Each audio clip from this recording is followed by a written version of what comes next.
देखकर UP police पर encounter करने का आरोप लगाने वाले विरोधी दलों को क्या जवाब मिल गया है कि यूपी में योगी की पुलिस जाति देखकर नहीं बल्कि अपराध पर एनकाउंटर करती है। दरअसल सुल्तानपुर लूटकांड में यूपी पुलिस और एसटीएफ ने एक और बदमाश का आज एनकाउंटर कर दिया। एनकाउंटर में आरोपी अनुज प्रताप सिंह को ढेर कर दिया गया।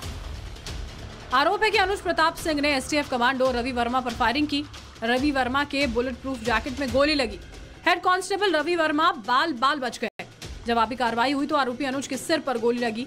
अस्पताल में इलाज के दौरान अनुज की मौत हो गई। मारे गए बदमाश अनुज प्रताप सिंह पर 1 लाख का इनाम था। मौके से पुलिस ने 2 पिस्टल, 7 खोखे और 3 जिंदा कारतूस बरामद किए हैं। बैग में चांदी के जेवरात, एक पैशन प्रो बाइक भी बरामद की। हमारे साथ पूरे लूटकांड के जो आरोपी अनुज प्रताप सिंह थे, उसका जब एनकाउंटर हुआ उस दौरान जो एसटीएफ की टीम में जो कमांडो थे वो हमारे साथ मौजूद है। सर, आपको भी गोली लगी थी, कैसे बचा हुआ? बुलेट प्रूफ जैकेट पहनने से उससे बचा हुआ। सर, इस पूरे सर्च ऑपरेशन के दौरान जो भी ऑपरेशन किया गया एनकाउंटर का, उसमें कितने राउंड फायरिंग की गई थी आरोपी द्वारा? वो तो गोली लगने पर मैं थोड़ा सा जैसे चोट आया तो मैं लुढ़क गया, तो इससे ज्यादा ध्यान नहीं दे पाया। उन्नाव क्षेत्र में मुठभेड़ हुई जिसमें एक बदमाश घायल हुआ और दूसरा मौके का फायदा उठाकर भागने में सफल हो गया।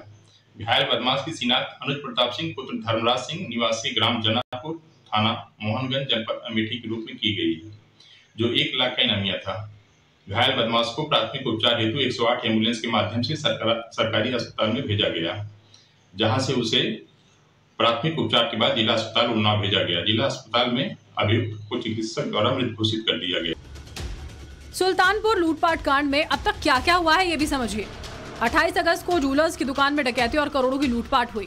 3 सितंबर को पुलिस ने 3 आरोपियों को गिरफ्तार किया।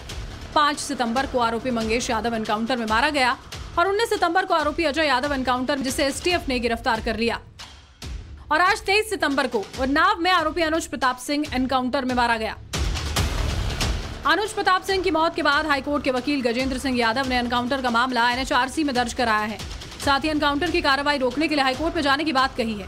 लेकिन मंगेश यादव के एनकाउंटर पर जाति कार्ड खेलने वाले अखिलेश यादव ने अभी तक अनुज पाल के एनकाउंटर पर चुप्पी साधी हुई है। बेटे की मौत पर अनुज के पिता ने कहा कि अखिलेश की इच्छा पूर्ति हो गई और अब ठाकुर का एनकाउंटर हो गया। अखिलेश यादव जी का इच्छा तो पूरी हो गई, कम से कम ठाकुरों का एनकाउंटर करके उनकी इच्छा की पूर्ति तो हो गई।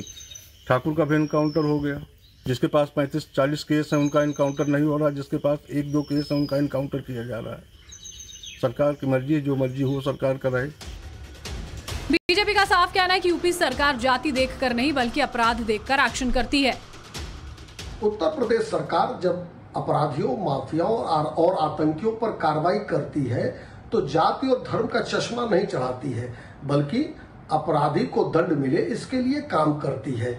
हाँ, उत्तर प्रदेश में पूर्व मुख्यमंत्री समाजवादी पार्टी के राष्ट्रीय अध्यक्ष अखिलेश यादव जो अपराधियों और माफियाओं के संरक्षण करता है, वो जरूर जाति धर्म का चश्मा लगाकर अपराधियों को संरक्षण देते हैं। उत्तर प्रदेश की पुलिस, योगी जी की एसटीएफ अकाउंट सेटल एनकाउंटर कर रही है। एक लूट में इतनी थ्योरी आ रही है, आपने कभी उत्तर प्रदेश में कोई ऐसी घटना नहीं सुनी होगी कि एक घटना में इतनी थ्योरी। कभी एसटीएफ कहती है कि मुख्य आरोपी ने सरेंडर कर दिया, कभी कहती है मुख्य आरोपी का उन्हें हाफ इनकाउंटर कर दिया, कभी मुख्य आरोपी का आप कहते हैं इनकाउंटर कर दिया, फिर आपने आज एक मार दिया। तो समाजवादी पार्टी माननीय अखिलेश यादव जी हमेशा इनकाउंटर प्रक्रिया पर सवाल खड़ा किया है, जाति पर नहीं। जाति पर तो सवाल तब खड़ा होता है जब पूरे इनकाउंटर की सूची देखी जाती है तो पता लगता है पिछड़े, दलित, मुसलमान आपने मार दिए और आप बैलेंस कर रहे हैं, खाता बही सही कर रहे हैं। सवाल ये है कि क्या मंगेश यादव के एनकाउंटर पर जाति कार्ड खेलकर सियासत चमकाने वाले अखिलेश कहेंगे क्या? मंगेश के परिवार को आर्थिक मदद देने वाले अखिलेश क्या अनुज के परिवार से मिलने जाएंगे? क्या अनुज के परिवार को भी आर्थिक मदद देंगे या फिर अखिलेश सिर्फ सियासत के लिए ही मंगेश यादव का मुद्दा उठा रहे थे? ब्यूरो रिपोर्ट, टाइम्स नाउ, नव भारत।